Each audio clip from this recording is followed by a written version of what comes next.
બોટાદ જિલ્લામાં ચોમાસાની ધમાકેદાર શરૂઆત થઈ છે। ગઢડા તાલુકામાં અનરાધાર 15 ઇંચ વરસાદ વરસી ગયો।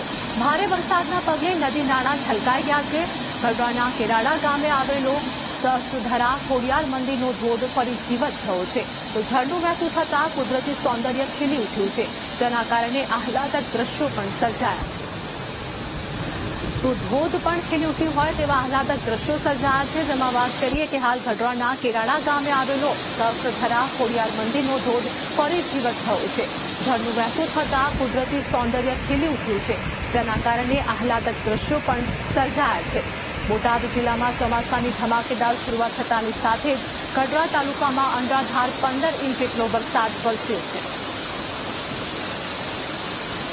બોટાદ જિલ્લાની અંદર ચોમાસાનો પ્રથમ ભારે વરસાદ પડવાના કારણે અમુક નદીઓ, નાળા અને ચેકડેમો છલકાણા છે, ત્યારે કેટલાક ઝરણાઓ જીવંત થયા છે।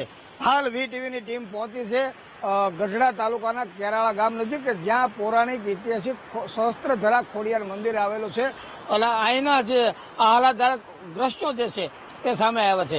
ખળખળ વહેતા ઝરણાઓ અને ઝરણાઓનો ધોધ કહી શકાય તે જીવંત થયા છે। ઉપરવાસની અંદર ધોધમાર વરસાદ પડવાના કારણે આ જે ધોધ છે, આ ઝરણાઓ છે એ જીવંત થયા છે અને કુદરતી સૌંદર્ય સામે આવી રહ્યું છે।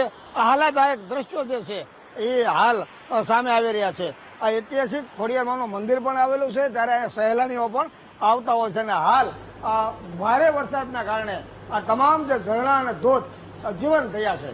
Raju Baraiya, VTV news, Botad.